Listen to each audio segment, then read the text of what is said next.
Please welcome President Thomas O'Reilly to the podium to begin the commencement proceedings.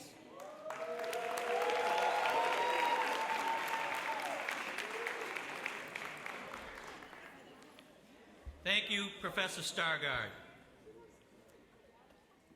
In my youth, I learned about the Golden Rule. Treat others as you wish to be treated. It began by looking at self. As I grew and matured, I learned that there was a better rule, the Platinum Rule. Treat others as they would like to be treated. It was about others first. And as no surprise, that is the culture of Pine Manor College. And so at this 107th commencement of Pine Manor College, it is with great pleasure that I say to our trustees, our faculty, our staff, our special guests, our parents, our caregivers, our families, our friends, and most especially our graduates, I say welcome. But I also say Tikanis, Greek, Huan Ying, Chinese, Shalom, Hebrew, Benvinda, Portuguese, Bienvenue, French, Alanbica, Arabic, Bienvenido, Spanish, and as we say in Boston, how are ya?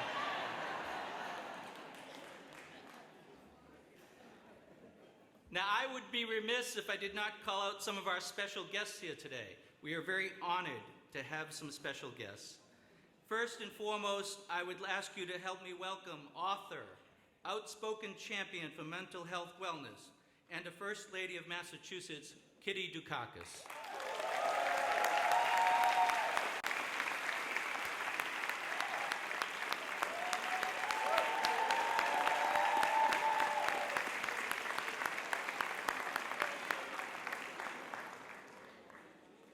A friend and colleague of our honorary degree recipient, Renee Watson, Keita Swayback, an artist, an art therapist and program director of Raw Artworks in Lynn, Massachusetts. Keita, thank you.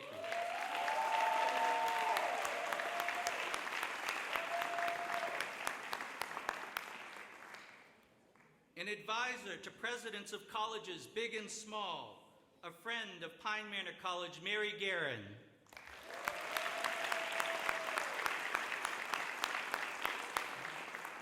A key director of Peace Corps and President Emeritus of Hobart and William Smith Colleges, and now the director of the Institute of Politics at the John F. Kennedy School of Government at Harvard University, Mark Guerin.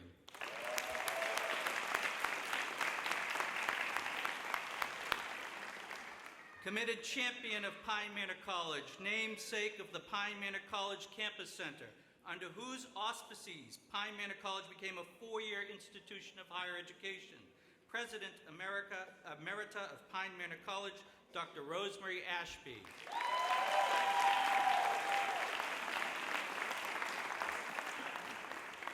And finally, our honorary degree recipients, about whom and from whom you will hear much more shortly. Renowned author, educator, and community builder, Renee Watson.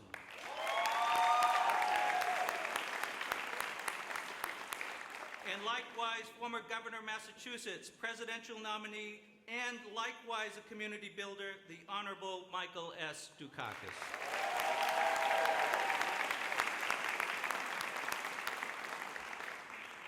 Today we are gathered to recognize the academic achievements of our students who have completed their course of study, who have proven that they are educated and capable, who are prepared to take meaningful steps in their lives, engaging in new jobs and careers, continuing to learn, and positively contributing to their communities.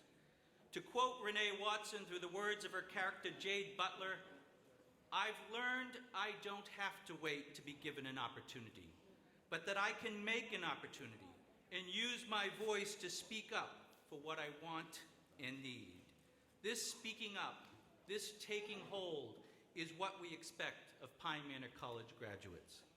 As Pine Manor College, our culture calls for building community based on values, not on things. As Michael Dukakis has said, our greatest strength comes not from what we possess, but from what we believe. Not from what we have, but from who we are. At Pine Manor College, we ask the same of our students and our soon-to-be graduates to recognize and draw on their personal strength. To all of you here who have supported these young people, family, and friends, I say thank you. You've done all very well. You've done very, very well. They are an amazing group of graduates.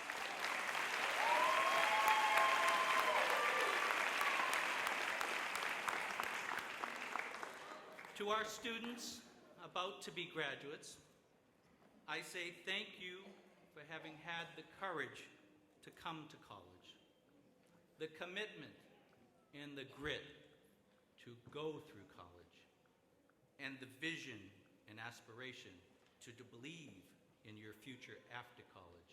You've done well, very well. Congratulations.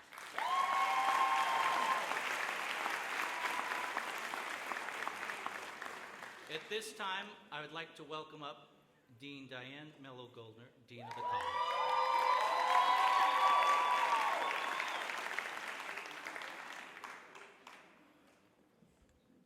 Welcome and thank you.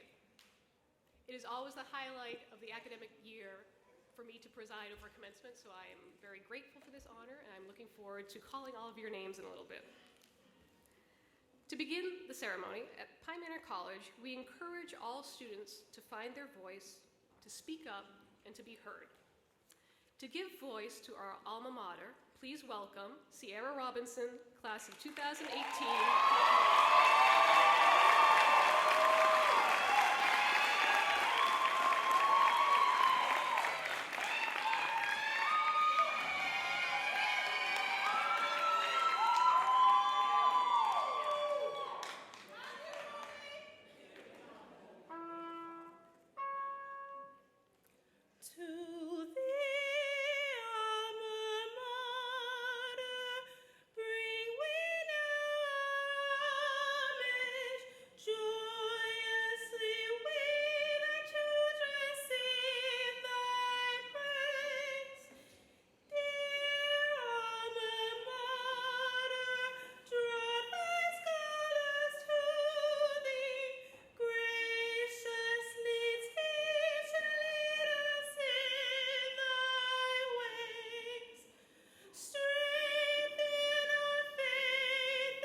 To the end of the road.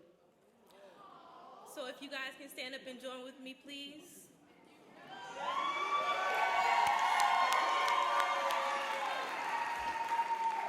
We'll be just singing the chorus, guys, so don't worry about everything else. Till the end of the road, still I can't let go. It's unnatural. You belong to me. You belong to you. Oh, till the end of the road, till I can't let go. It's unnatural. You belong to me. I belong to you.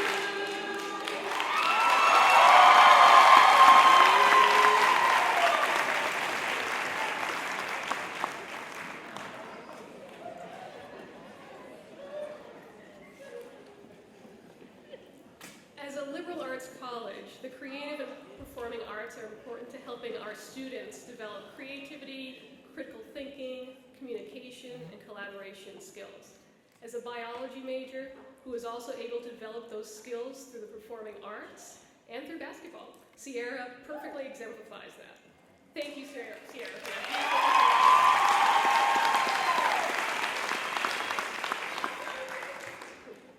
I would now like to ask the Reverend Janine Daly, Vice President for Advancement and Alumni Relations, to come to the podium to give the invocation as we begin this commencement.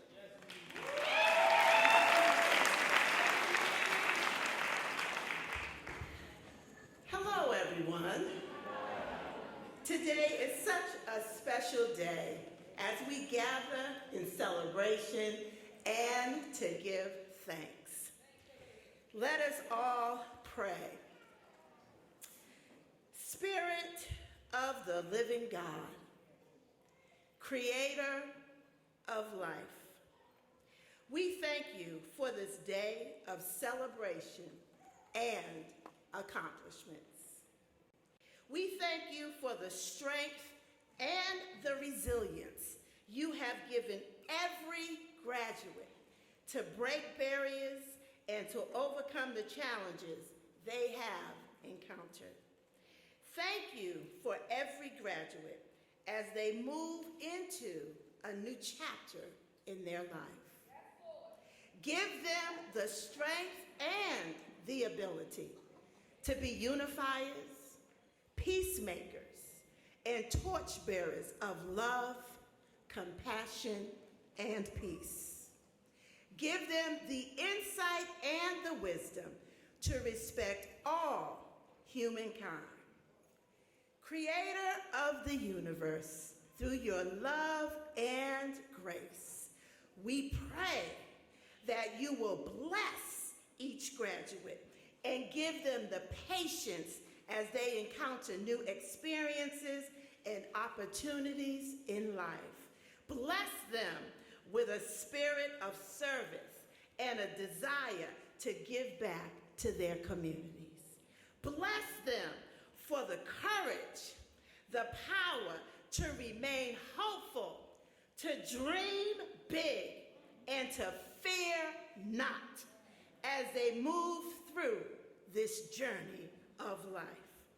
And finally, oh God, we pray for the family members. We pray for the friends. We pray for faculty. We pray for staff and all of the supporters here today as we share today in this special moment of joy in the celebration of this wonderful, supernatural accomplishment. Can we all say amen?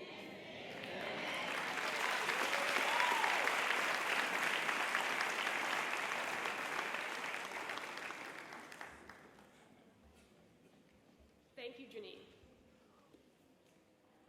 Now I'm pleased to introduce Samantha Jones, class of 2015, and Springfield, Massachusetts, C3 police officer, to come to the podium and offer an alumni greeting.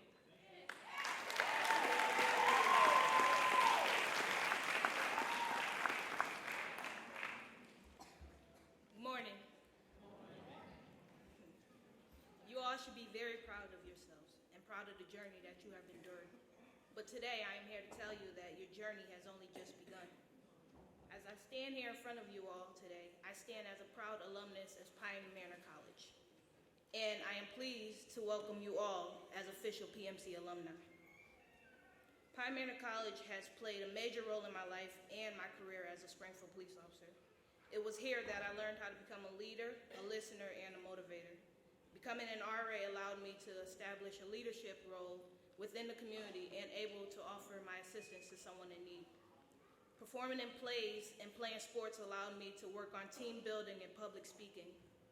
Through my psychology classes taught by Professor Ramirez and criminology classes with Professor DeFeo, I learned a lot about the law and a little bit about a person's thought process. Working with Aisha Karasik was a huge impact in obtaining my career.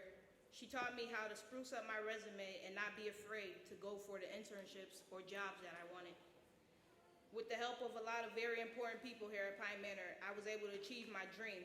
But as I said before, I too have only just begun my journey. Just like starting your freshman year, starting a new chapter in your lives can be nerve-wracking. However, if you let hesitation keep you from if you let hesitation keep you from going after your goals, you will never truly know your full potential. So conquer your fears. In closing, I would like to leave you with one of my favorite quotes by Marianne Williamson. Our deepest fear is not that we are inadequate. Our deepest fear is that we are powerful beyond measure. It is our light, not our darkness, that most frightens us. We ask ourselves, who am I to be brilliant, gorgeous, talented, fabulous? Actually, who are you not to be? Congratulations to the women and men of the class of 2018.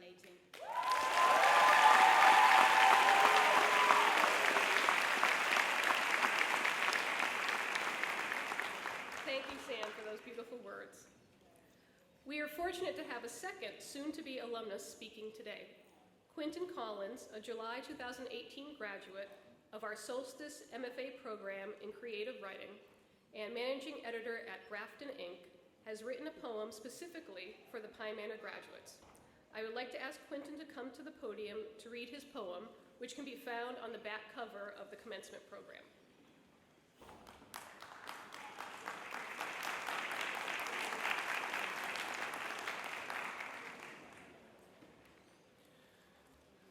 Before I start, I just want to say congratulations to the class of 2018. When you leave here today, you will leave with a ton of knowledge that those who would further descend this world into darkness will try to take away. And just know that nothing in this world can take your shine away. This is called The Dandelion Speaks of Survival. When they see me rise, a nebula of coronas, sun-bursting spires strewn over their bluegrass and Bermuda lawns, they will come for me. When my roots weave a maze around their chrysanthemums, interlace a cage around their petunias, grab the life that I am so often denied, they will come for me. When I yawn from a driveway fissure, they will come for me. They will come for me when my jagged roots sprawl over their gravel beds. They will come with hands clenched, garden shears snapping jaws, weed whackers to split my body, chemicals that wither and disintegrate me. They will come with mower blades sharp, combustion of gasoline exploding in the engine. They will come with rakes and tillers and hoes and knives and torches. But don't they know that when the wind rocks my halo, I cast seeds to the sky? Don't they know I clutch earth tighter than any English bluebell? Don't they know I have survived both their hands and their instruments? I have survived every way they have spilled my bitter milk. I have survived, and I will survive again and again. When they sharpen their new tools, when they arm themselves with professional grade sprays, when they call their landscapers to scrape out my existence, when they call me pest, when they call me nuisance, when they call me weed, when they say I am not welcome, when they poison their own soil to stunt my growth, know that I will survive. Know that I will spring forth a field of gold, my petals kissed by morning dew. Know that I will bloom like the sun spilling over the horizon. I will stretch my stem and my roots beyond all borders. I will split their concrete and this earth. Congratulations again.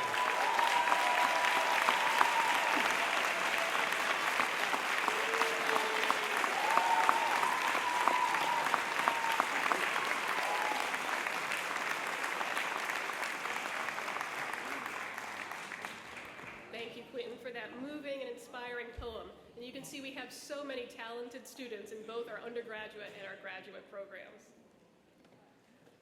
We come now to the awarding of the honorary degrees. Pine Manor College is pleased to take this occasion each year to award honorary degrees to individuals in recognition of their outstanding achievements. Will Peggy Sweeney Krippendorf, class of 1996 and Secretary of the Board of Trustees, please escort Renee Watson to the podium.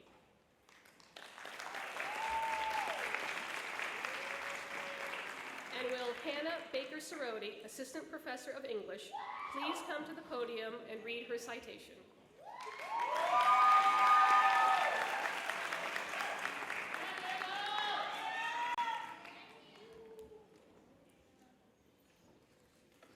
Congratulations, guys. Renee Watson is the author of picture books, young adult novels, and anthologies, as well as a faculty member in Pine Manor College's Solstice Graduate Program in Creative Writing. Her recent novel, Piecing Me Together, is a New York Times bestseller. The novel received a Newbery Honor Award, which is given annually to the most distinguished contribution in American literature for children. It was also the 2018 winner of the Coretta Scott King Book Award, which honors an outstanding contribution to young adult literature by an African-American author.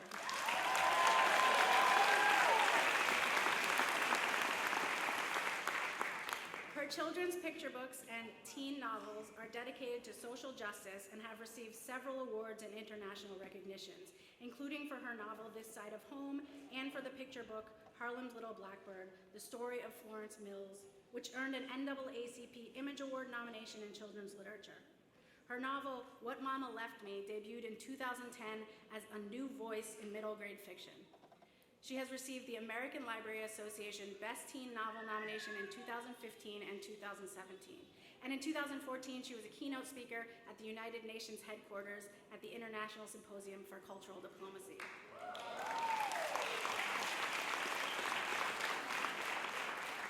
In addition to all of this, Renee Watson received a bachelor's degree and a creative arts therapy certificate in drama and art therapy from the New School in New York City. Renee Watson's characters are vibrant, nuanced, and reflective of being a young person today. So it is no wonder that she has been recognized as an important voice for her remarkable contribution to literature. Her activism is reflected in her work, like her novel, This Side of Home, which explores gentrification in Portland, Oregon, where she was raised. In addition to Renee Watson's literary achievements, she was featured this past April on CBS This Morning for her work founding the I2 Arts Collective, an organization committed to nurturing underrepresented voices in the creative arts. She launched and helped crowdsource funding to open up Langston Hughes' Harlem Brownstone as a public art space. This example of her passion to bring together arts, as well as preserve most important landmarks in our cultural legacy, are significant achievements. As an instructor here at Pine Manor, she has enlightened many about issues of social justice and everyday struggles of young people, especially teens of color. We are honored to count Renee Watson as one of our faculty and pleased to award her this honorary degree for her tireless work improving social justice in our community through her writing, activism, and teaching.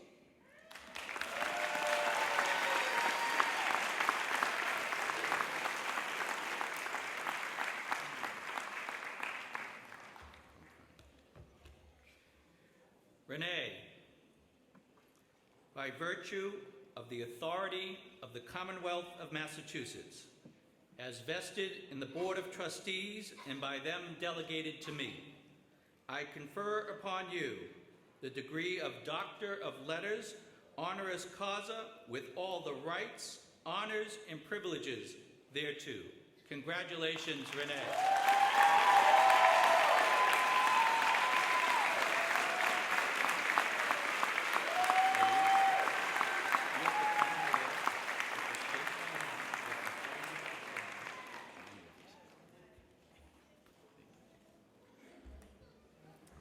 Thank you so much for this honor.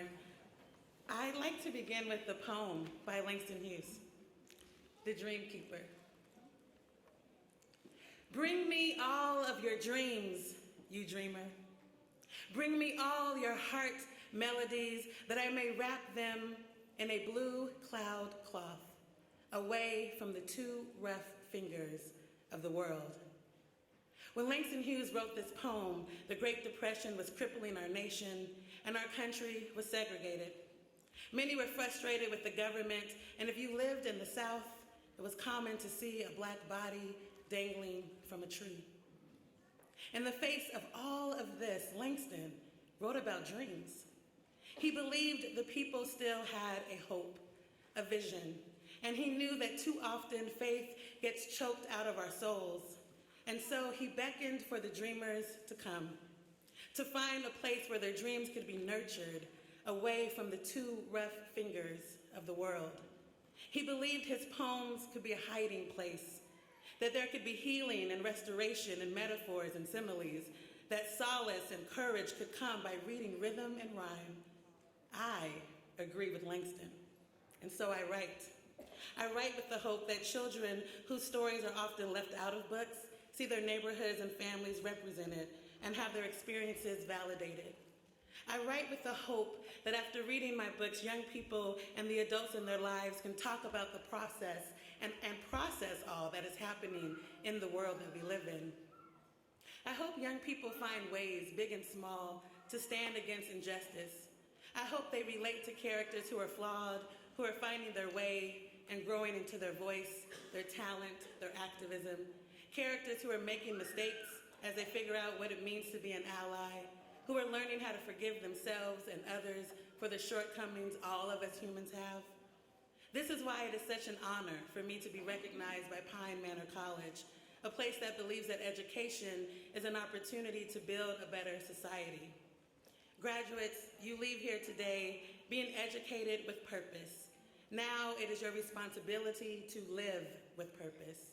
Live a life full of wild, wild dreams. And I know the topic of dreams can be cliche at a graduation ceremony. I know words like dream big can feel empty when they're said to graduates embarking on the next chapters of their lives. The word dream can evoke images of vision boards and clouds. The word dream can make you feel empty sometimes, because what does it really mean to dream? The truth is, dreaming can be a dangerous thing. Dreamers are risk takers. Dreamers make something out of nothing. Realizing a dream is hard work. Realizing a dream has to be done with great care. Dreams are delicate things. How many times have you had a dream that felt so real, but soon after waking up, you forgot what the dream was about?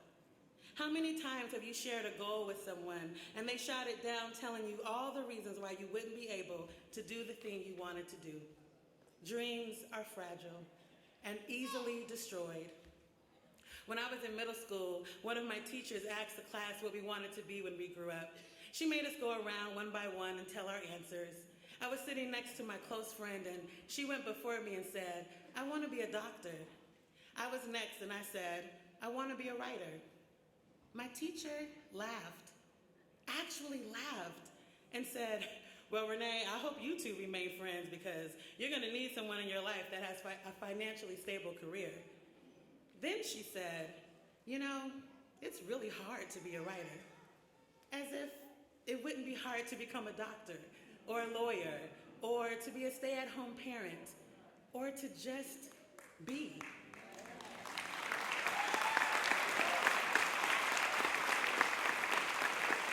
I was only 12 years old, and I had learned that not everyone can dream big with you. Fortunately, I had other teachers along the way who kept my dream of becoming a writer away from the too rough fingers of the world. Because the truth is, writing is hard. Getting published is hard, but it is possible to do the hard thing. And the hard thing isn't to start, it is to finish. When I think about this, I think about finishing and how hard it is to see something through. There are so many reasons why it's hard to write a book, why it's hard to dream big. Reasons not to finish a book. The series finale of Scandal is on. Because Beyonce just shocked the world, and I need, not want, but need to watch the concert. Because I need to buy groceries. Because I need to eat the groceries before they spoil. There's always reason. Life always gets in the way. Loved ones die. New lives are born. There is sickness. There is work. There is fear. And it is hard. Reasons not to dream. I'm too old. So many of my other dreams haven't come true. No one believes in me.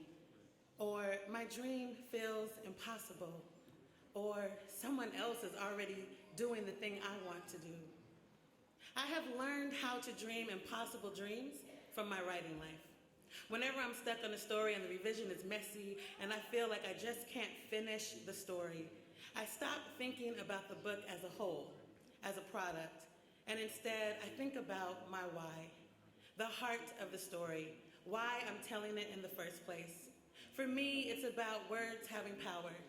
For me, it's about creating stories about what it's like for a Black girl to grow up in the Pacific Northwest.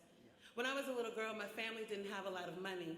During the holidays, we had just enough for gifts for our immediate family, but I wanted to buy gifts for my friends. And so I would write poems and give them as gifts. And at first I felt so embarrassed about this, so shy to walk up to someone and give them this poem. I thought it was such a corny thing.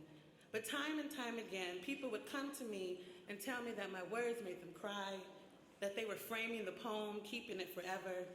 And I learned that even though I didn't have wealth, I had power in my tongue. And I was hooked on writing ever since. I think about this, the why I do what I do when it comes to my activism as well. It can be daunting and discouraging to keep fighting for social change and feel like every time we make progress, we take steps back. I do not know if there will ever be equity and justice for all, but I do know I have to stay true to my values, my why. I have to keep fighting.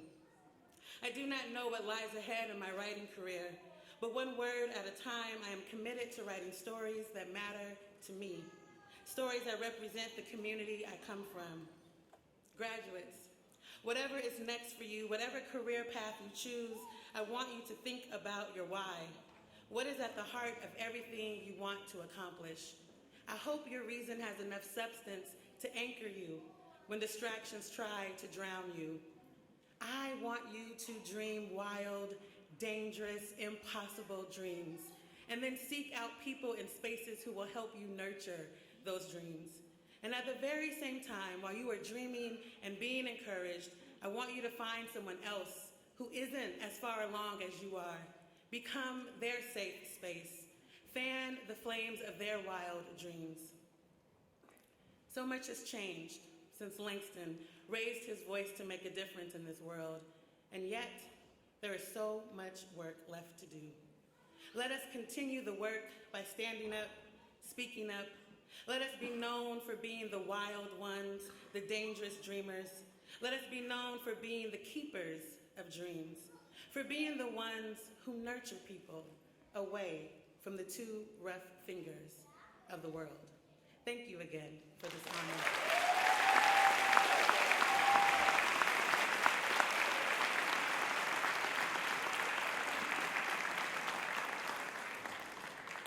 Thank you, Renee.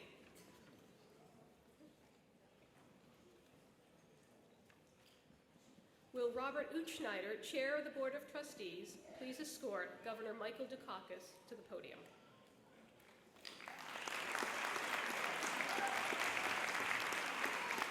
And will Dr. William Vogel, Professor of Political Science, please come to the podium and read his citation.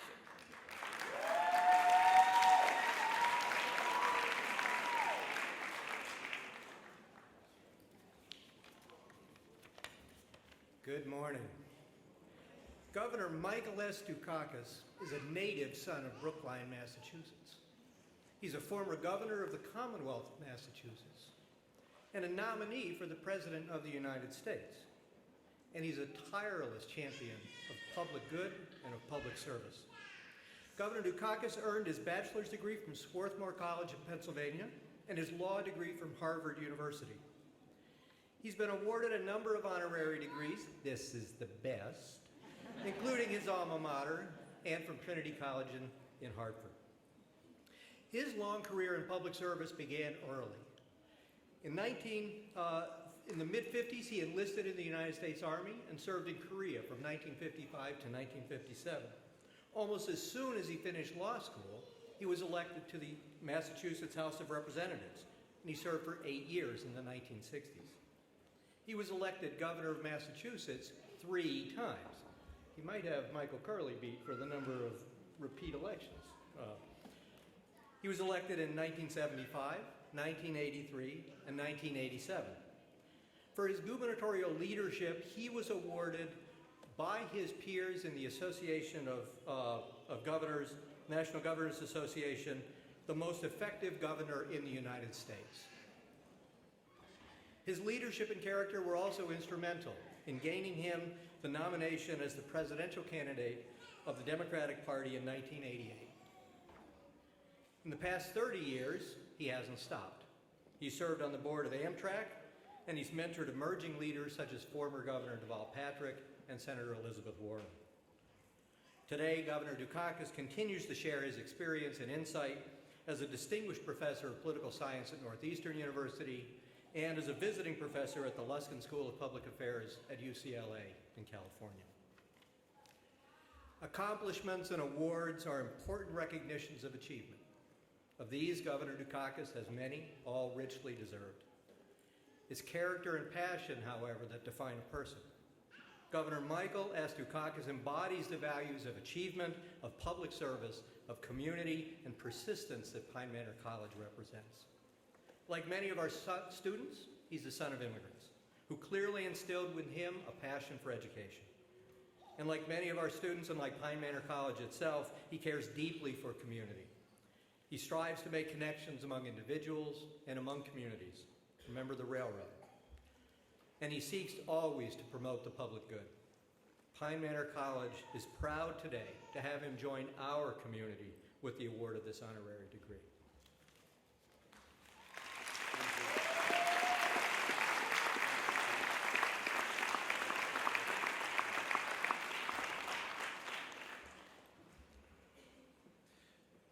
Governor Dukakis, by virtue of the authority of the Commonwealth of Massachusetts, as vested in the Board of Trustees and by them delegated to me, I confer upon you the degree of Doctor of Laws honoris causa with all the rights, honors, and privileges pertaining thereto. Governor Dukakis, congratulations.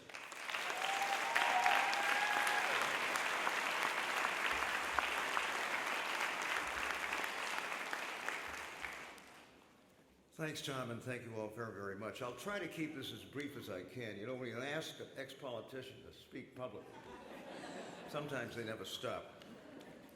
But Jack Kennedy used to say, with politicians, after the first 15 minutes, it's all downhill. And I'm a great believer in the Kennedy theory of brevity, so I'll try to keep it even shorter than that. You've already met my remarkable wife, and next to her is one of our dearest friends. She happened to be my girlfriend in high school.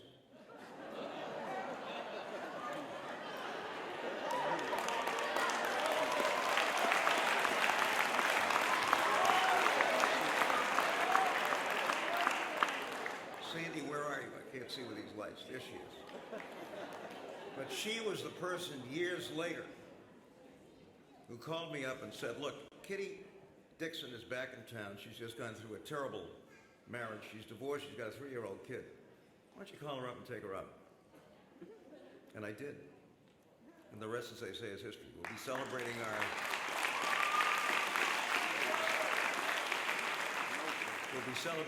55th wedding anniversary, 20th.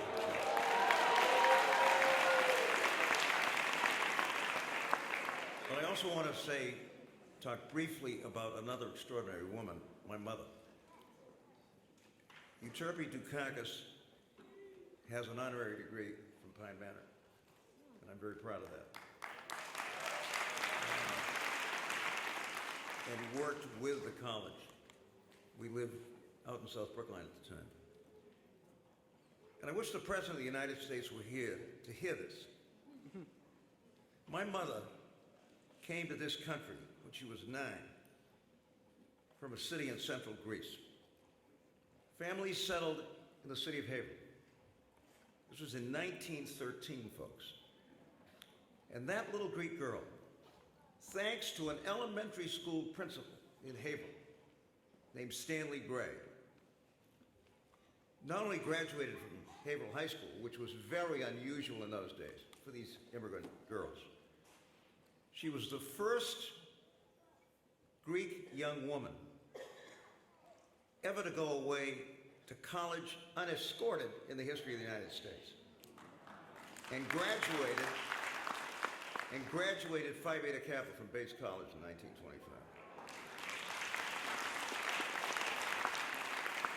So when you hear these folks talking about merit immigration, whatever that is, apparently it's exclusively PhDs from Norway or someplace. Just remember, folks, and we're graduating some folks here who are very close to the immigrant tradition themselves. Just remember that the folks that have come to this country and continue to come to this country come here not because they have advanced degrees, but they have an enormous passion to do well, to achieve, to bring up their kids, to make sure they're educated.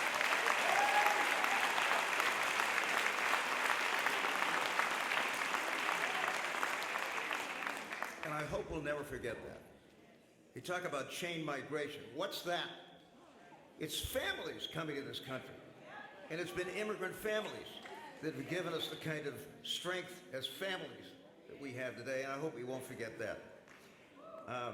Until what happened in Houston the other day happened, I was going to title this very short talk, A Dose of Optimism.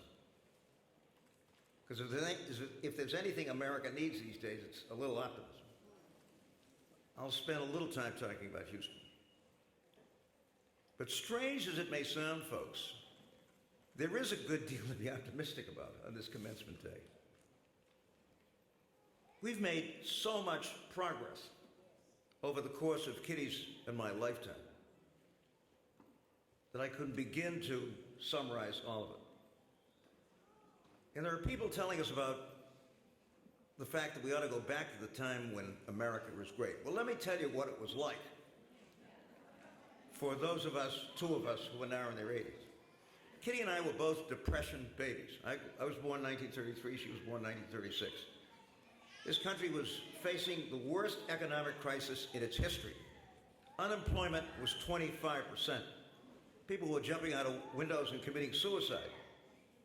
And if the truth be known, folks, unemployment in the United States in 1938, several years after the Depression began, was still at 18%. In fact, if we're honest with ourselves, it was World War II that pulled us out of the Depression.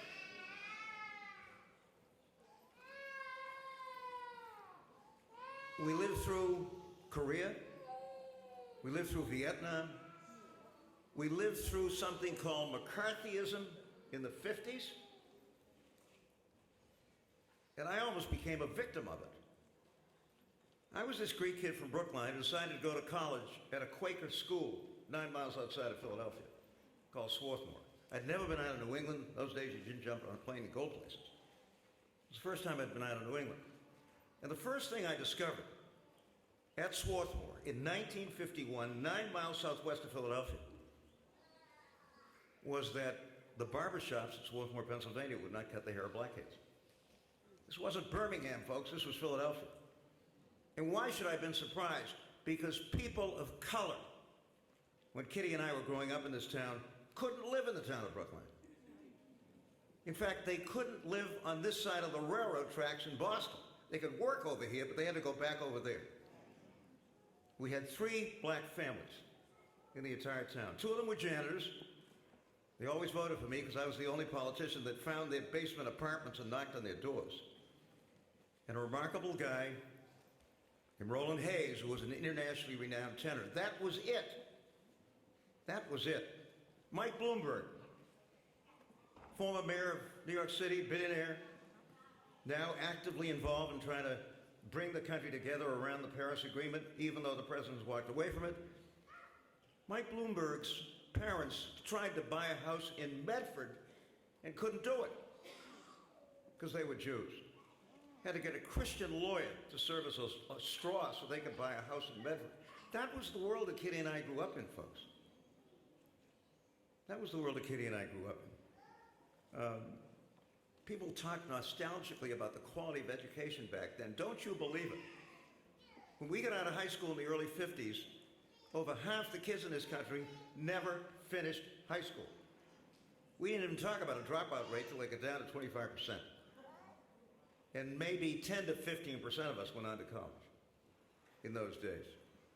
Infant mortality was 5 times what it is today. American cities were declining badly, and that included Boston. Highways were being blasted in, on, and over cities. Transit systems were falling apart. And the United States and what we then called the Soviet Union were locked in something called the Cold War. The question wasn't when we would engage in nuclear warfare, whether or not we would engage in nuclear warfare, it was when. That's the world we grew up in. So don't you believe it when people start talking about the greatness of America back then. Yeah, we had some strengths. We had great, great weaknesses. And we've come a long way, folks, since that time. Strange as it may sound, 5/6 of the world is conflict-free. 5/6 of the world is conflict-free. That's never happened in the history of mankind. Your American economy is doing pretty well these days, except for the fact that we're experiencing growing income inequality. And I'm sorry to say that the new tax bill will make it even worse. 87% of the benefits of that tax bill are going to the wealthiest 1% of the population. Thanks to the Affordable Care Act, millions and millions and millions of working families now have health care they didn't have before.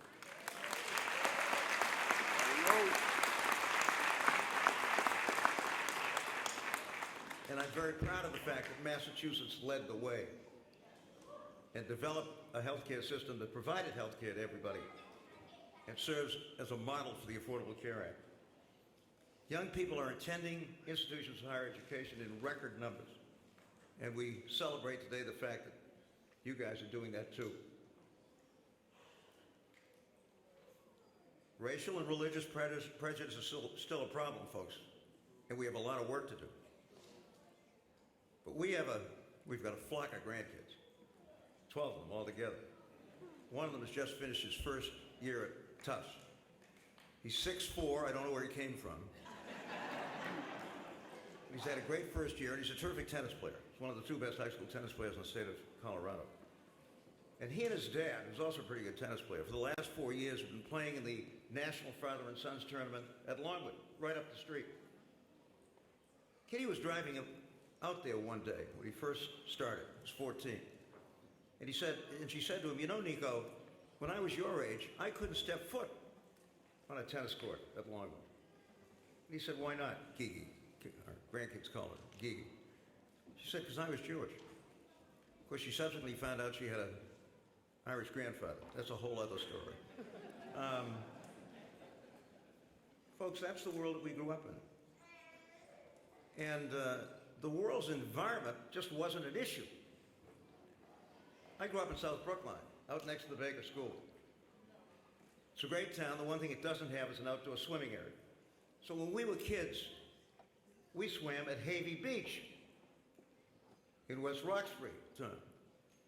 Where is Havey Beach? Nobody knows where Havey Beach is these days.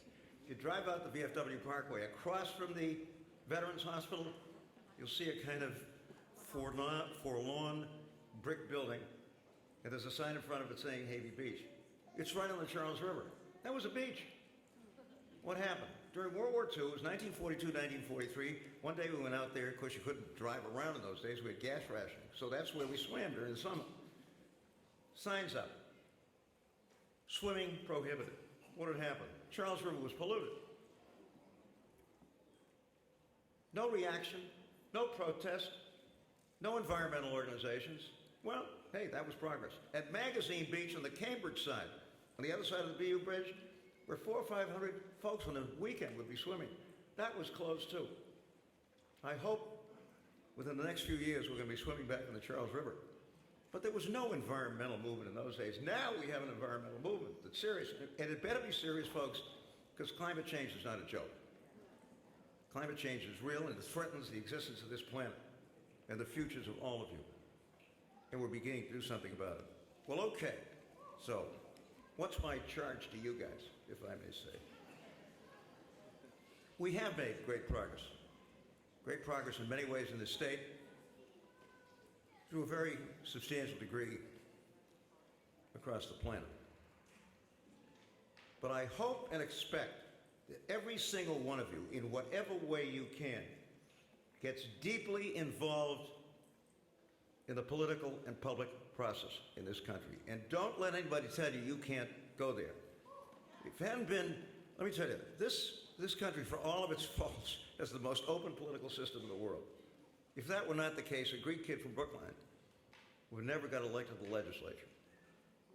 At a time, by the way, when nobody thought somebody of Greek descent could possibly be governor.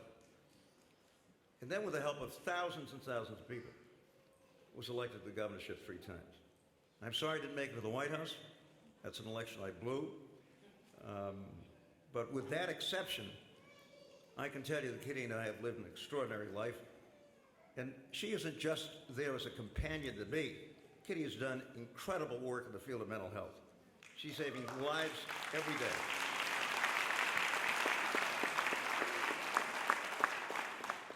She's saving lives every day. I don't know how many of you saw the 60 Minutes program this past Sunday, but I don't have to tell you just what an impact she's having on people suffering from severe depression.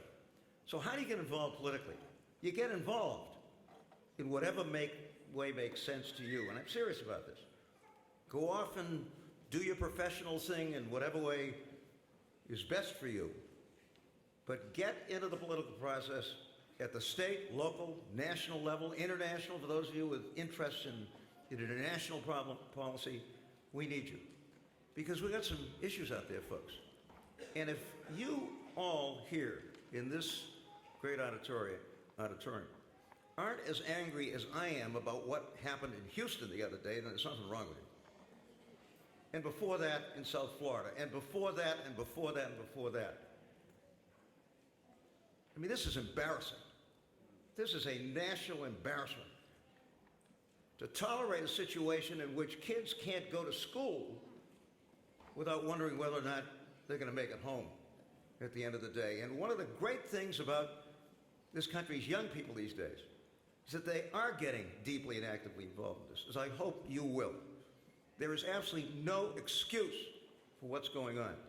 And I must say it's particularly painful to me when I've discovered that the shooter in Houston is a young Greek American whose father had 11 guns in the house. Unprotected, unlocked, and available to that kid. And don't let anybody tell you that we can't do something about it. I'm very proud of the fact that this state has the lowest homicide rate in America and the lowest suicide by gun rate in America. And it's not an accident. It's not an accident, folks. We have the toughest gun laws in America. You can't walk around with a gun in Massachusetts without a license to carry that's issued by your local police chief, and they're not issued lightly. And if you are walking around with a gun without a license, and even know what happens to you? A mandatory 1-year jail sentence. No probation, none of that stuff. And that's the reason, if I may say, why this state has the lowest homicide rate in America. And don't let anybody tell you that the Second Amendment gives Americans the right to walk around with a gun. It's nonsense. The judge who wrote the Heller opinion on this subject happened to be a guy named Anthony Scalia. He was a classmate of mine at law school. He was to the right of Marie Antoinette, philosophically, for those of you who know who Marie Antoinette was. But Scalia wrote that opinion, folks, and made it unmistakably clear that government in the United States at all levels can restrict the use of guns, sensibly and reasonably. So this notion that somehow the Second Amendment gives people the right to walk around with a pistol on their hip waving it around they want. It was absolute nonsense. Now, why do I say all this? And I'll close with this. Because you guys, as graduates of this very special place, no matter what you do, in my opinion, have a responsibility to do something about this. And don't let anybody tell you that you can't. I've seen change over and over again in this country because good people working together made a difference.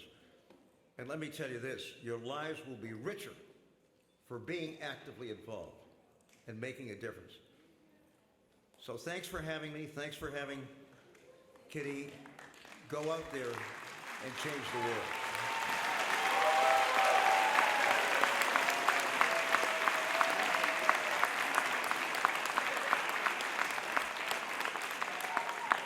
Thank you, Governor Dukakis.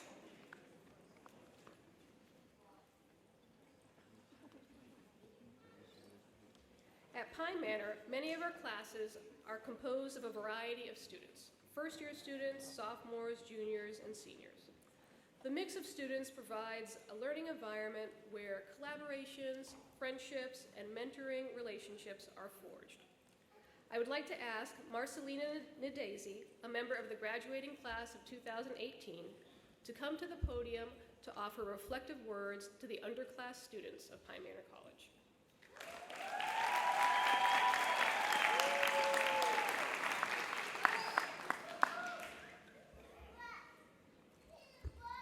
Hello, everyone.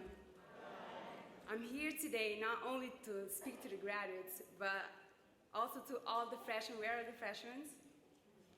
No freshmen today? Sophomores and juniors. What do you all think is the secret for success? Do you think there's a formula for it? Today I'm graduating as a summa cum laude, and I can tell you, yes, I really believe there's a formula to be successful. Think about cake recipe. What is the main ingredient for it? The flour, right? Now, what do you all think is the main ingredient for success? Can I hear some guesses? The top, the most important one. Hard work, persistent dedication. Never giving up. Okay.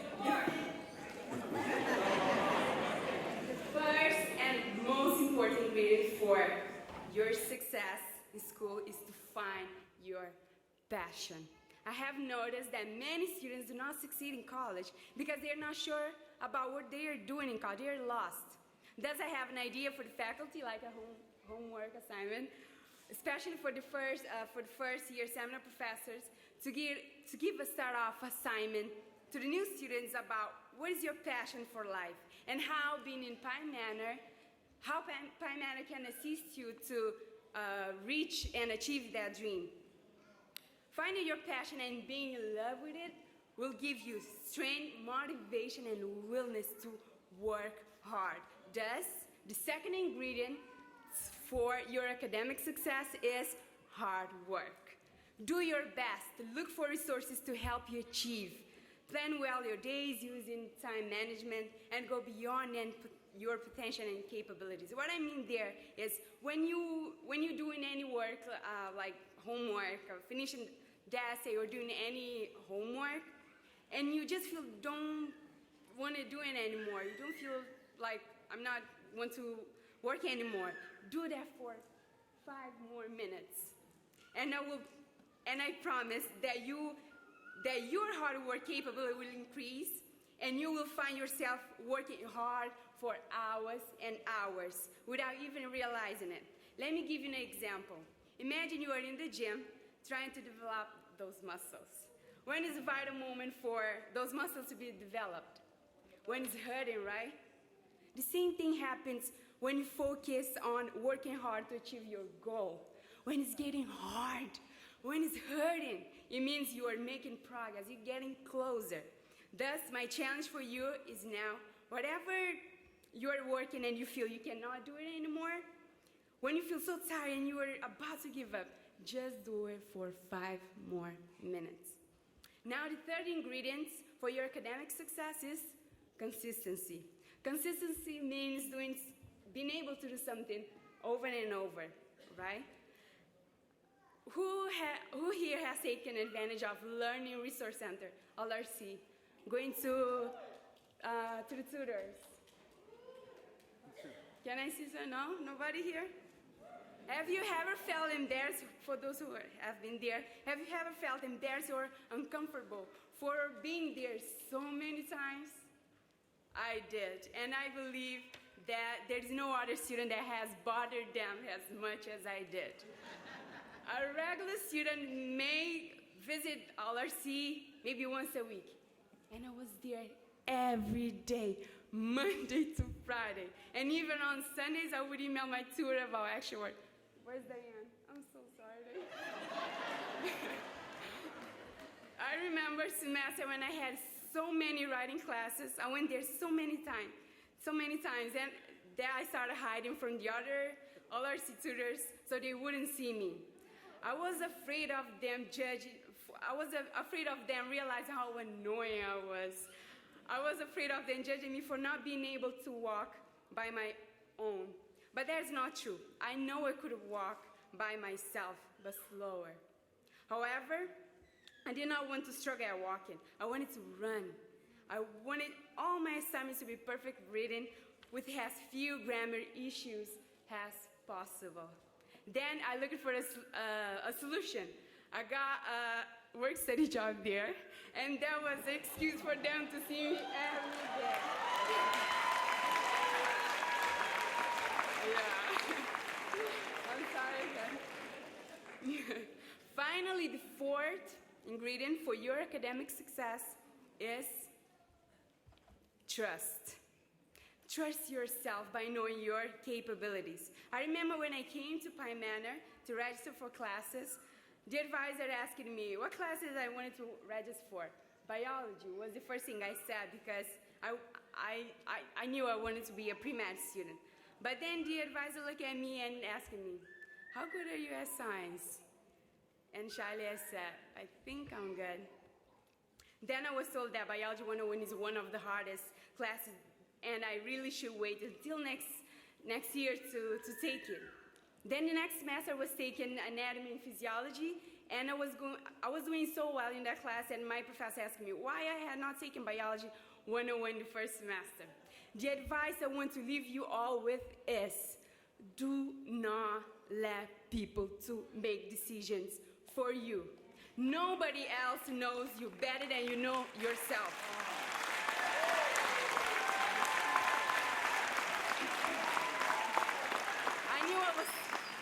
I knew I was strong in science, but I was not confident enough to stand up for myself and say, no, I can't take it. I cannot blame the advisor. It was my own fault. I should know myself enough to make that decision for me. Therefore, I want you all to leave here today knowing that you will succeed and achieve your dreams by using passion, hard work, consistency, and trust. My aunt always says to me, hold your dream like a dog holds on to a bone. Like, don't let it go. Fight for it.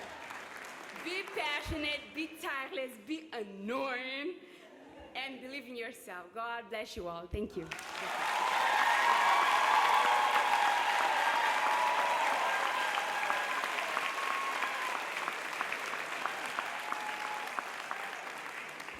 Thank you, Marcelina. Very encouraging and inspiring words, and maybe some of the students who are here right now will be in the same place next year or after.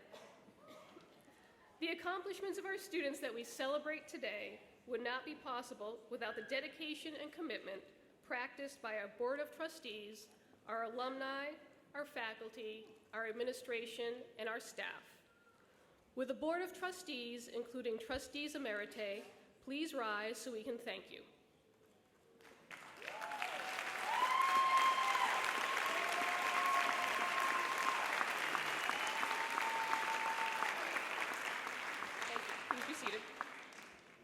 Would the faculty and faculty emeriti please rise so we can thank you?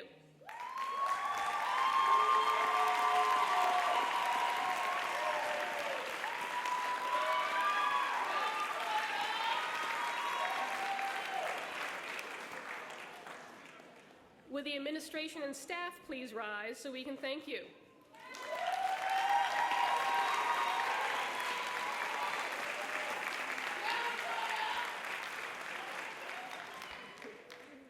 And would our alumni please rise so we can thank you?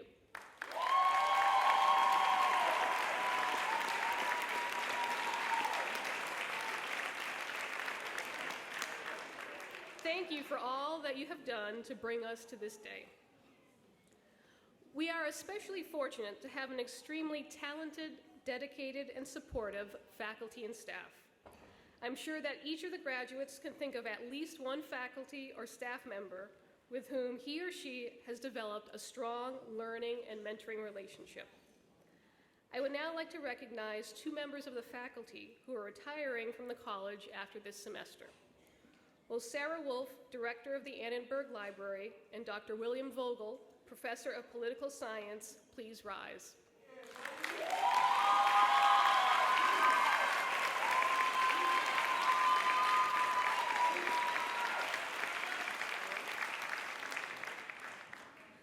With departures also come some new beginnings. Yesterday, the Board of Trustees approved the awarding of tenure to one faculty member. Will Associate Professor of Mathematics, Rebecca Mitchell, please rise and be recognized.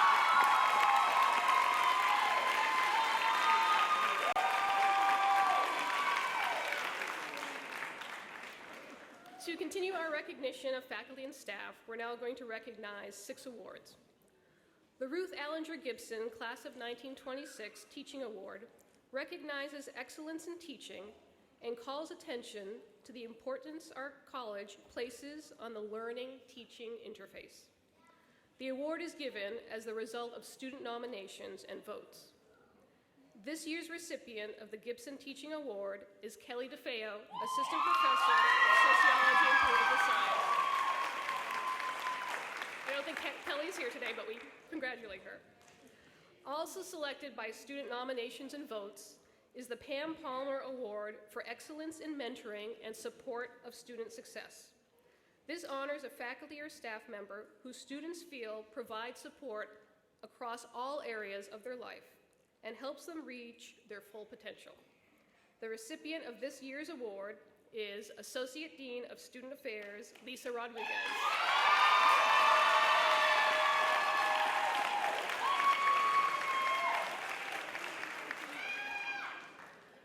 The Lindsay Professorship is awarded annually to an untenured faculty member to recognize outstanding performance and to encourage scholarly promise.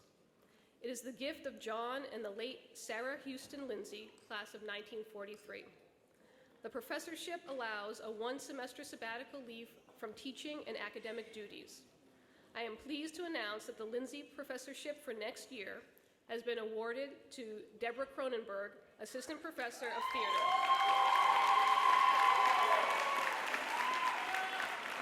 Deborah will spend her sabbatical working on presenting and submitting for publication her work on theater curriculum, social change, student engagement, and community building in ways that develop confident, critical thinking, active citizen artists.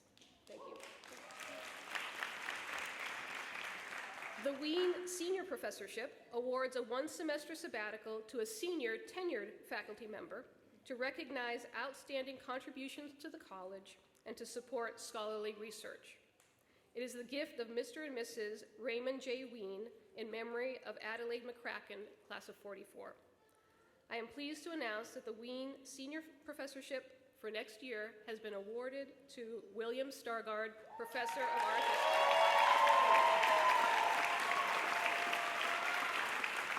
Bill will use his sabbatical to complete his research and writing of his book manuscript, Enclosure and its Display in the Architecture of Bernardo Vitone and Early Modern Europe.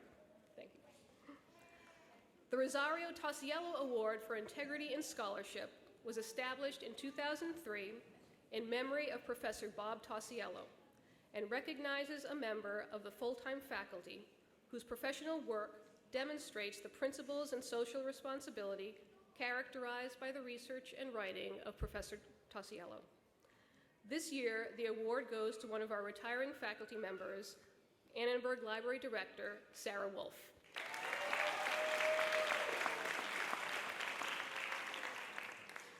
And now to recognize our final faculty award, I'd like to call President O'Reilly back to the podium.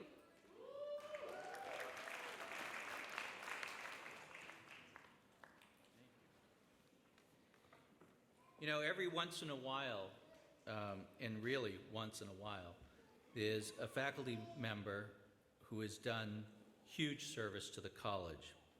And today I'd like to read a recognition voted on by the Board of Trustees.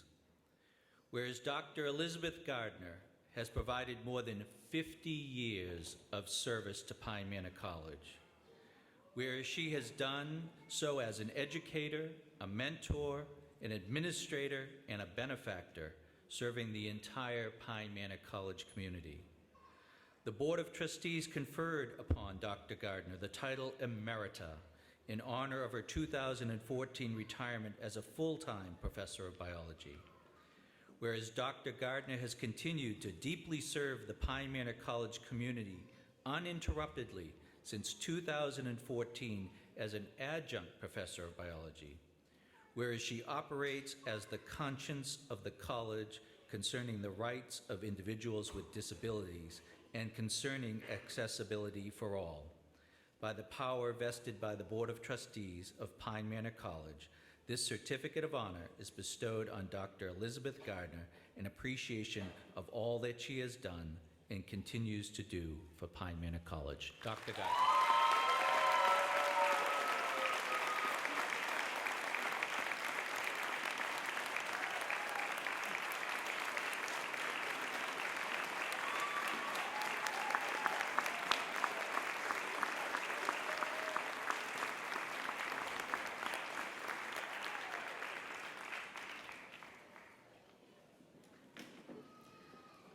Last semester, the students designed a t-shirt that said, "Pine Manor College is our home."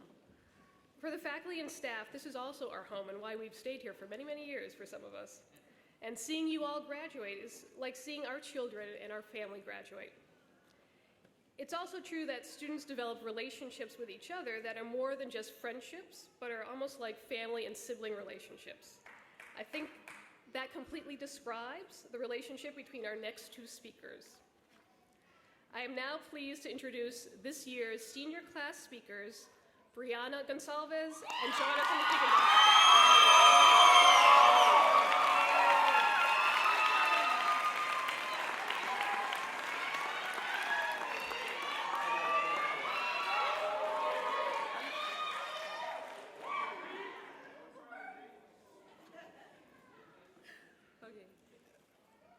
All right.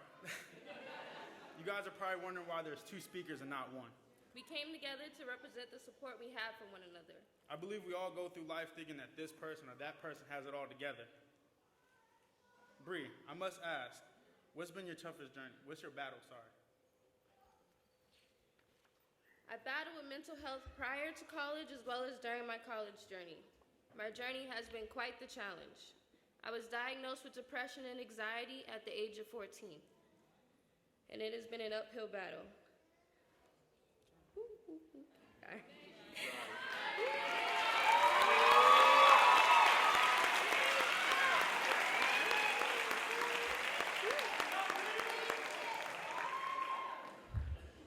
I developed a drive for working with youth dealing with mental health issues.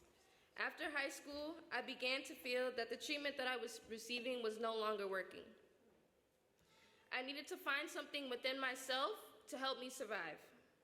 I hid away from people because I didn't want anyone to know what I was going through. When I overheard people talk about others with mental illness, I felt ashamed. And I didn't want to be talked about. Instead, I dove into my schoolwork and my studies. I joined extracurricular activities like cheerleading, being an RA, and the Pine Manor Women's Group. I found that working hard, being a part of this community, and studying psychology really helped me cope with depression and anxiety. I wanted to be better than who I was before. I wasn't living up to my potential. I yearned to make myself proud, and I wanted to rise above my mental health issues. There were many times that I did not think that I could complete anything in life. I was living with no purpose. But the people around me, like my friends, my family, and my Pine Manor professors, they believed in me, and they helped me to achieve so much during my time here. They helped me realize that I am worth everything that I ever thought that I couldn't be.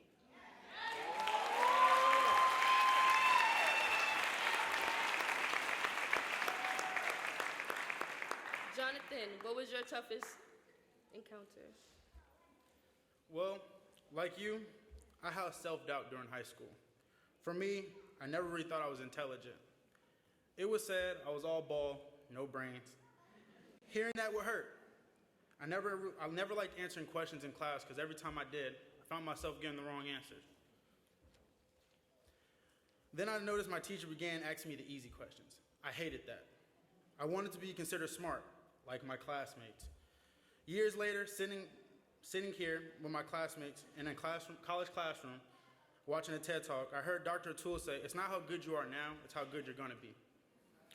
Suddenly, I felt reassurance of something I might have already known.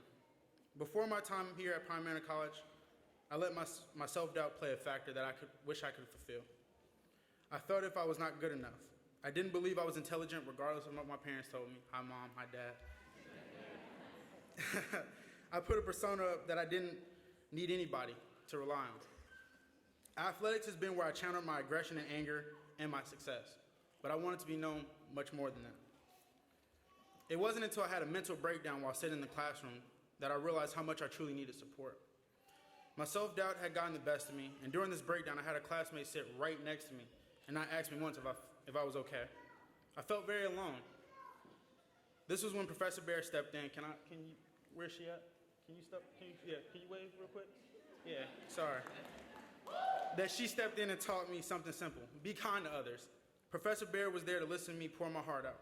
This is one of the moments where I was reminded of my self-worth beyond sports. Professor Bear made herself a resource to me in my time of need. She worked with me to understand the material, and when I found myself understanding it, yet again, she reminded me that I was intelligent and that I should never think any less of myself. As a side note, she makes the best Netflix recommendations. Professor Bear continually tells me how proud of me she is. This has helped me remain motivated and continually reminded me that I was on the right track. I would like to thank Professor Bear because she's never given up on me. Professor Bear taught me that a little support goes a very long way.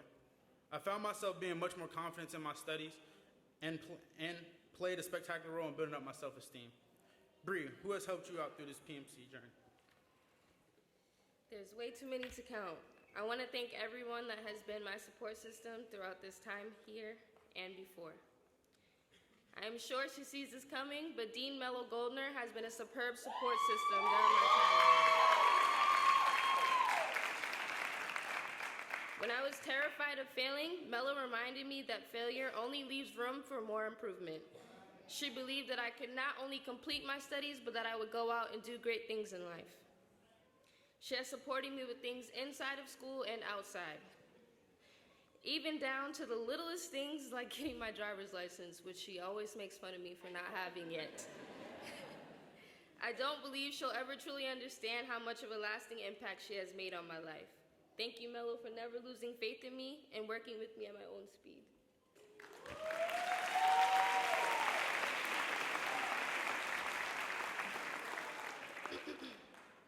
My life experiences, as well as my time here at Manor College, have made me who I am today. I am now aware that everything I went through was not in vain. Though I am aware I have not reached my full potential, I am so excited for the growth that is to come. I have been able to collect myself and develop a better work ethic. I realized once I stopped worrying about what everyone else thought about me and just worried about myself and making myself proud, that that's all that mattered. My strength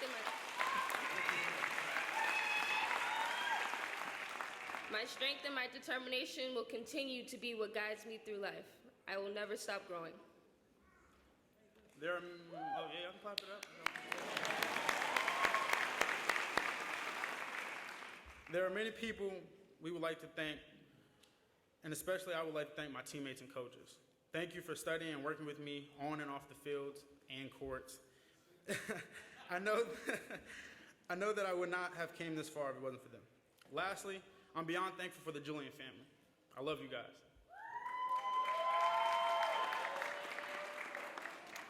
I came to Boston from California, and they opened up their home to me as an additional son.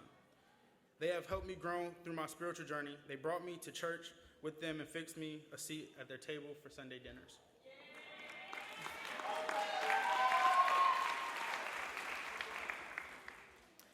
They have helped me to see that blood doesn't always make you family. I've had an extended family that would carry with me through every chapter of my life.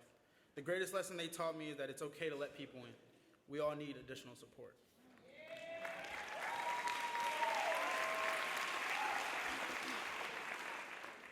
You have the materials that you need to make a lasting impact on the world.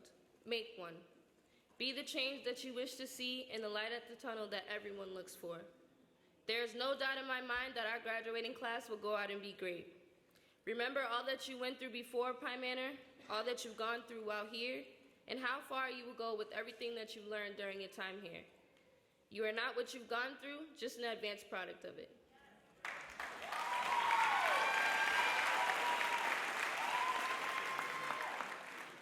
Outside of Pine Manor College, the world is a scary place.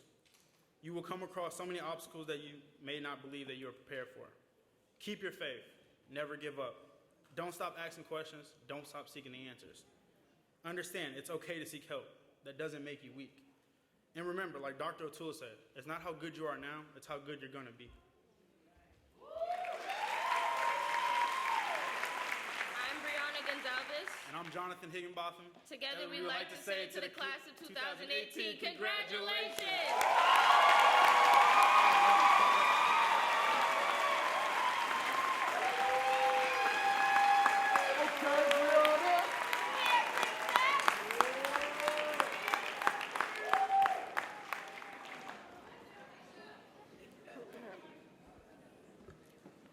You take a little deep breath now. Go on. I can do it. I can do it. It's now my pleasure to announce 4 awards in recognition of some of the outstanding achievements by our graduating students. With a class as strong as the class of 2018, choosing just 4 was not an easy task. The first award is called the Pine Manor College Faculty Award, and it's given to a full-time student graduating with a Bachelor of Arts degree who's with the highest grade point average upon completion of her or his academic work at Pine Manor College. This year's recipient is graduating with a 3.99 cumulative GPA. Would Marcelina Nadezi please come up to the podium and receive your award?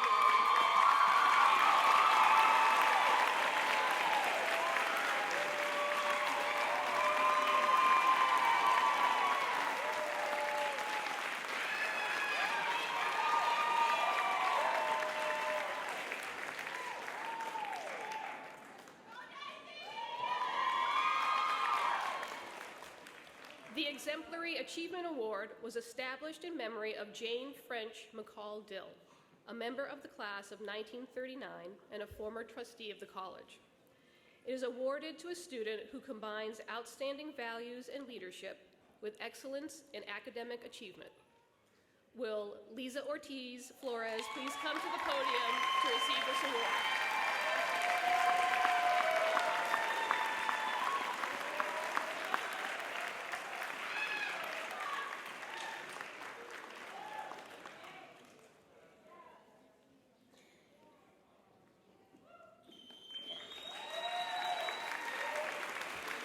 To present our next award, will Dr. Stacy Weber, Dean of Student Affairs, now come to the podium.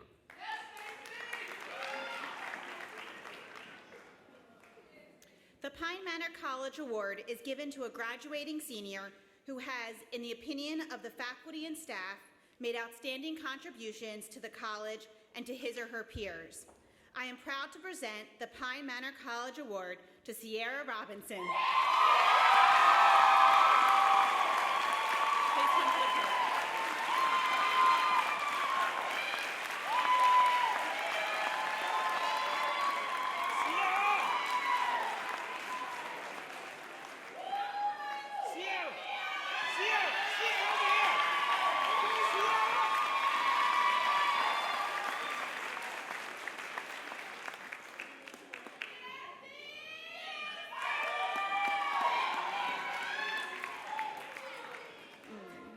For the final award, I'd ask President Tom O'Reilly to please come to the podium.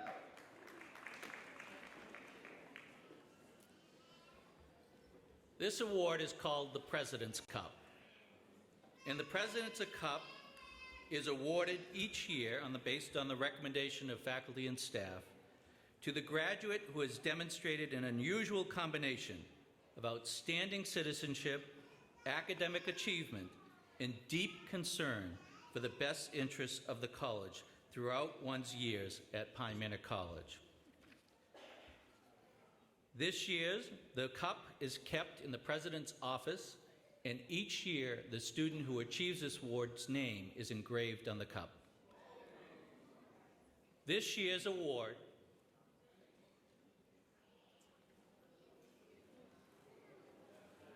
for the first time in the history of Pine Manor College will go to a man who's graduating, Jonathan Higginbotham.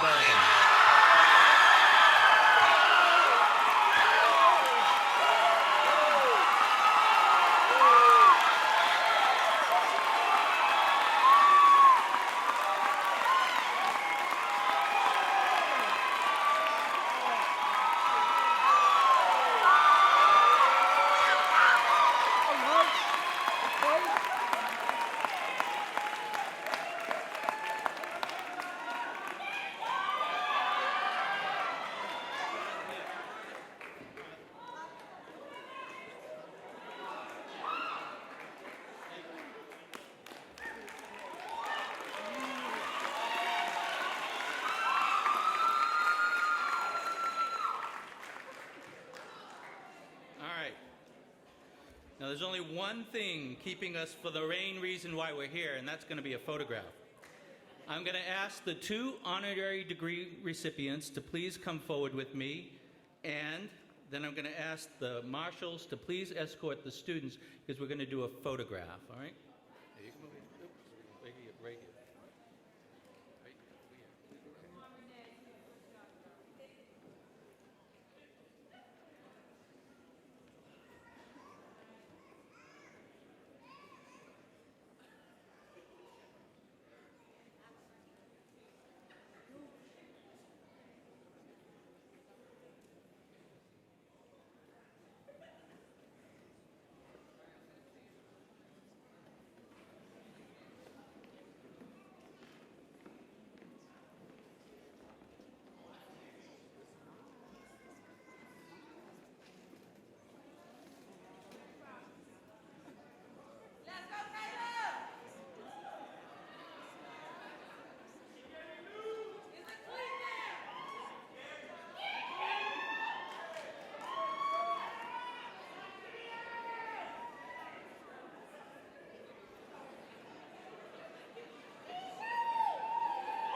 As the students, as the graduates get settled, all are welcome to picture.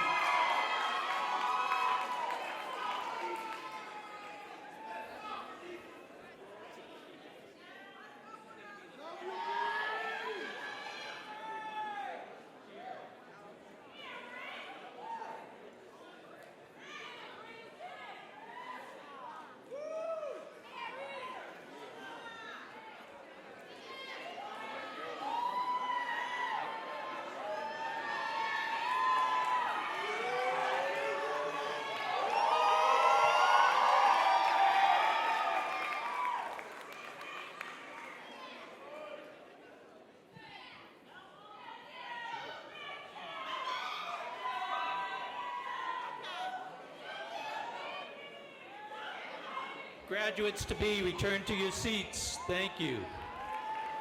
Marshals, lead them back to their seats.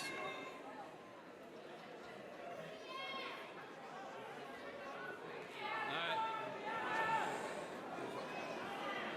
Let's all head back to our seats now. I know. Anthony, we have to talk about the Berkshires. Don't forget.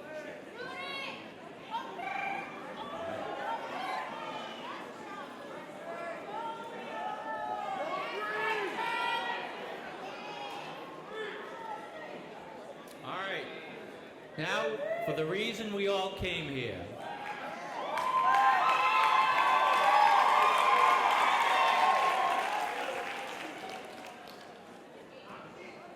Would the candidates for the degrees of Associate and Bachelor of Arts please stand?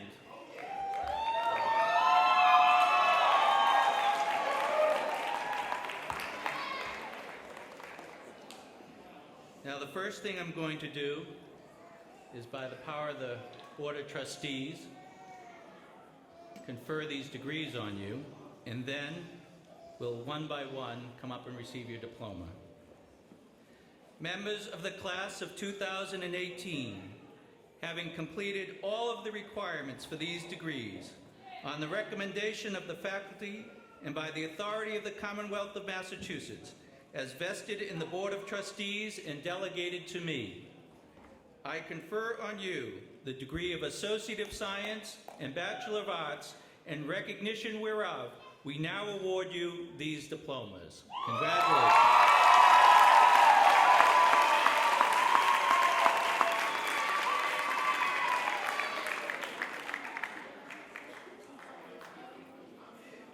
Oftentimes, this is when the person announcing the names will tell the audience to wait until the end to applaud for everybody, but I say, cheer as loud and as long as you want for each one of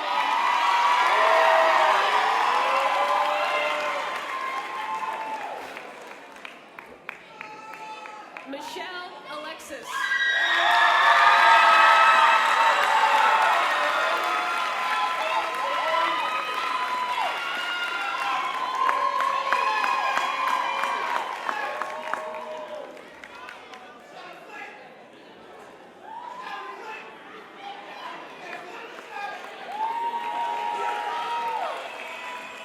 Paparucci Avugara, cum laude.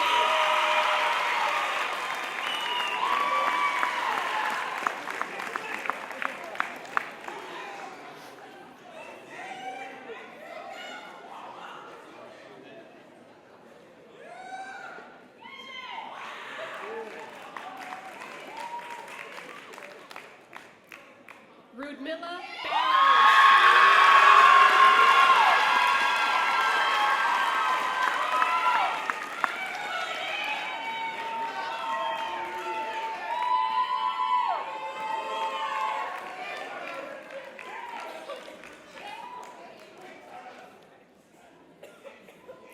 Michaela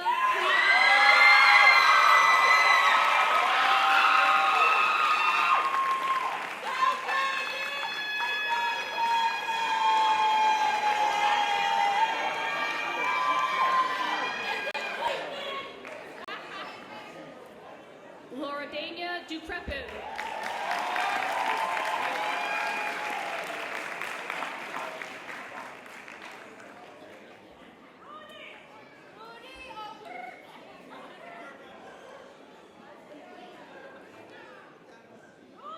Oscar Estrada.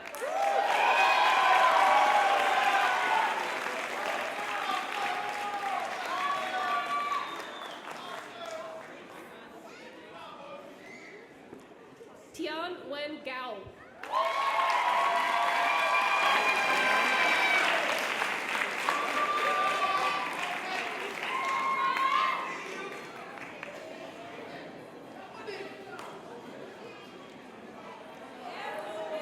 Brianna Gary.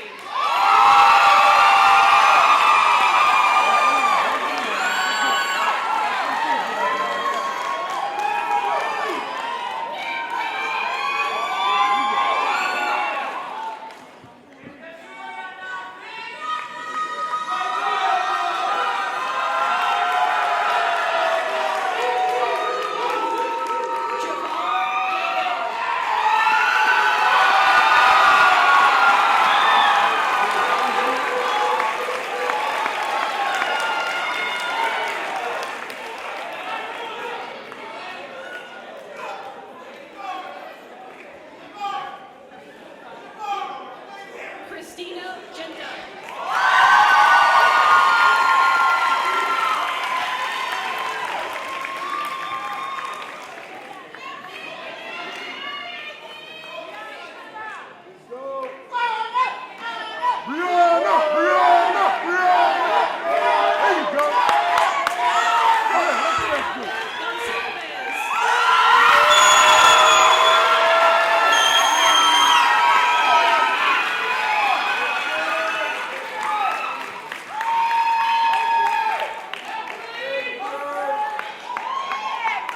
Sherry Graves.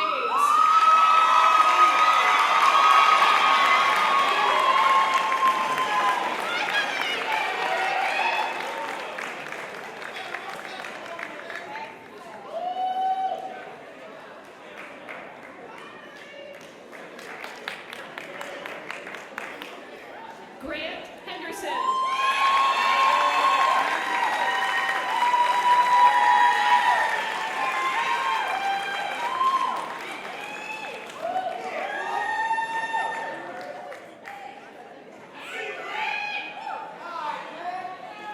Jonathan Higginbotham.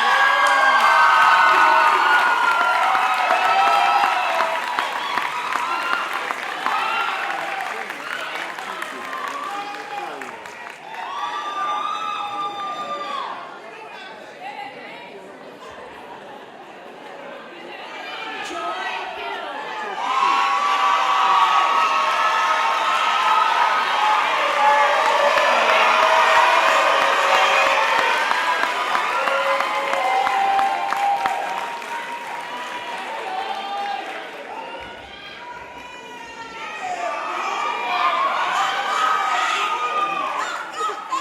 Tanner Ingram.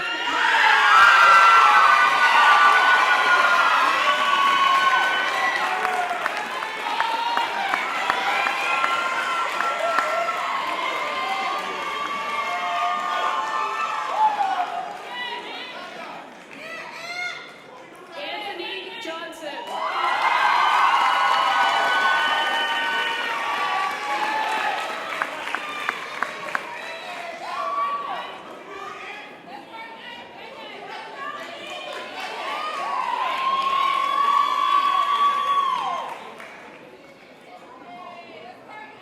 Erica Jones.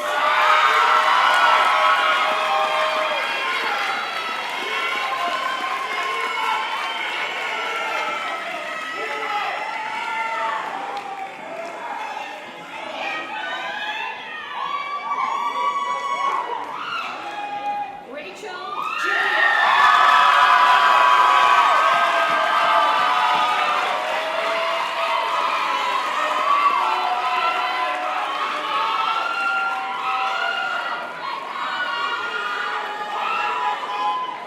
I need a little bit of extra help for the next awarding of the diploma. Will Dory Key, member of the Board of Trustees and alumna of the class of 1972, please come up to present the diploma to her son?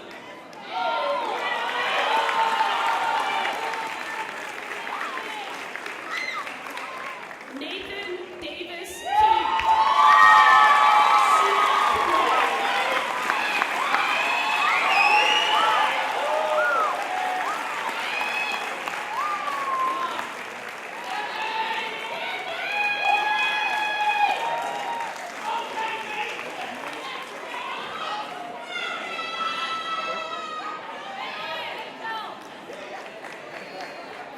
Magda Lewis.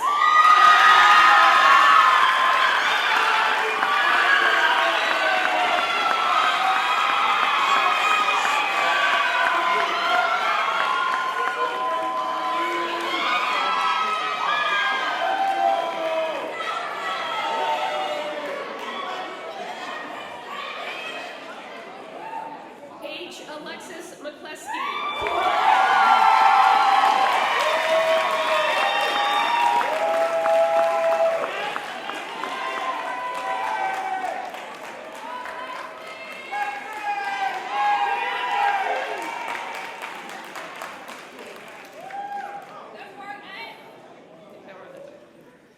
Daniel Medina.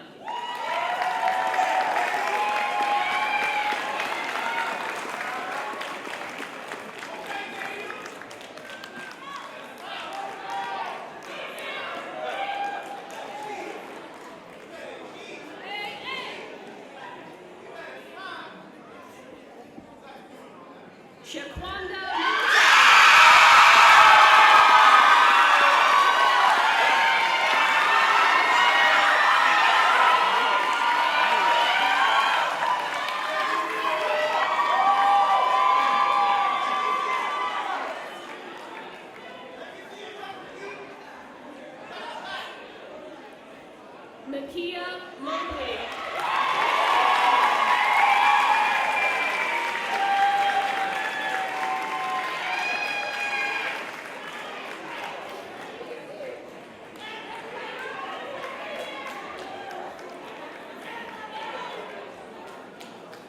Shanika Monroe.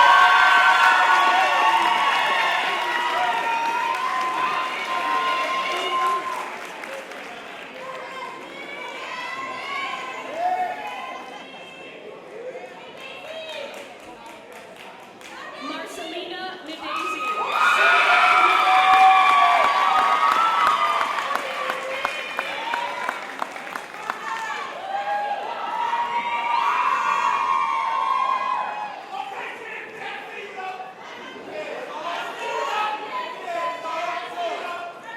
Lisa Ortiz Flores.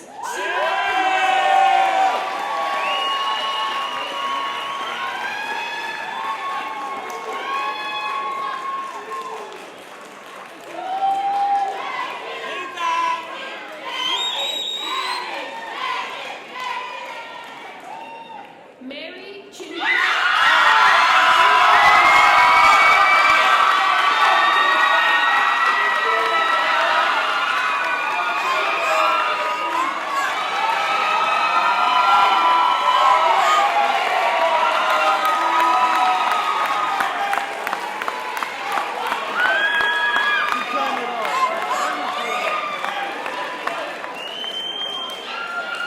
Sierra Robinson.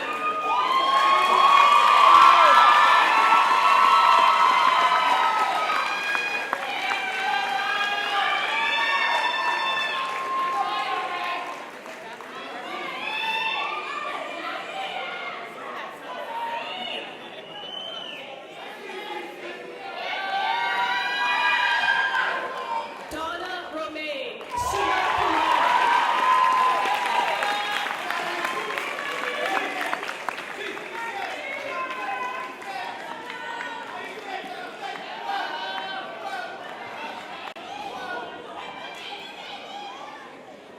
Jennifer Sanchez.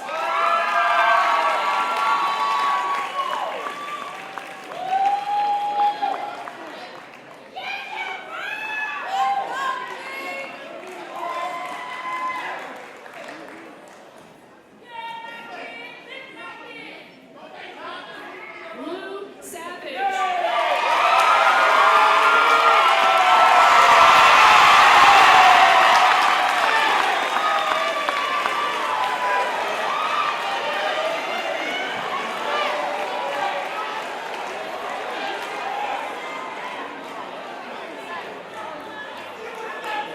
April Smith.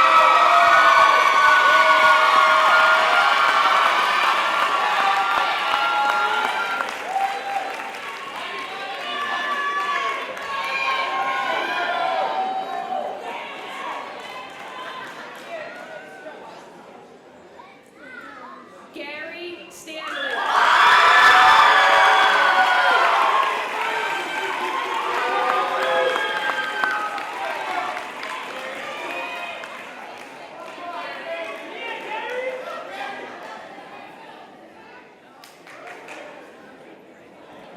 Yara Taj.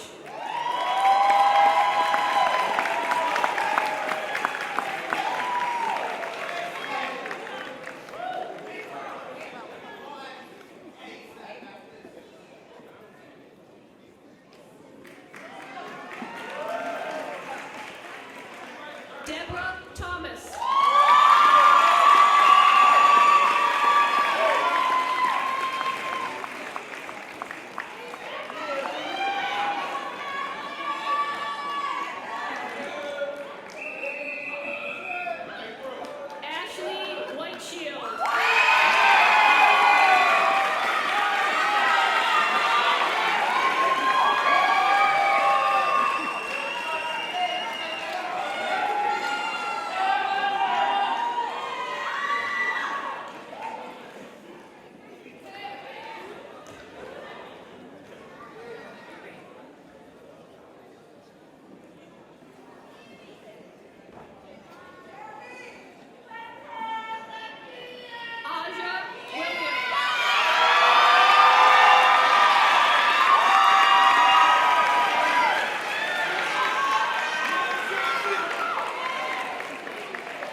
Tracy.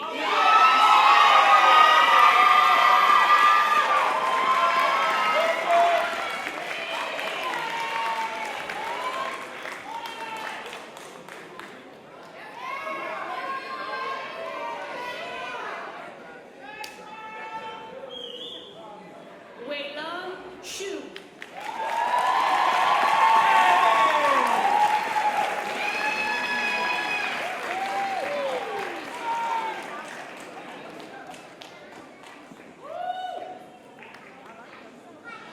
Congratulations, and now graduates, to acknowledge receipt of your degree diplomas, please stand up, move the tassel on your cap from the right side to the left side.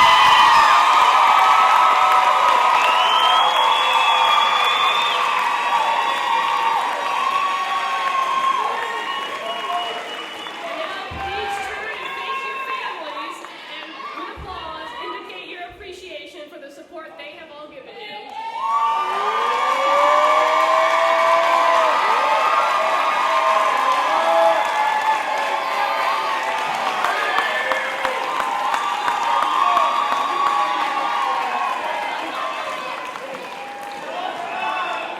And will Dr. William Stargard, College Marshal, please come to the podium to conclude today's ceremony.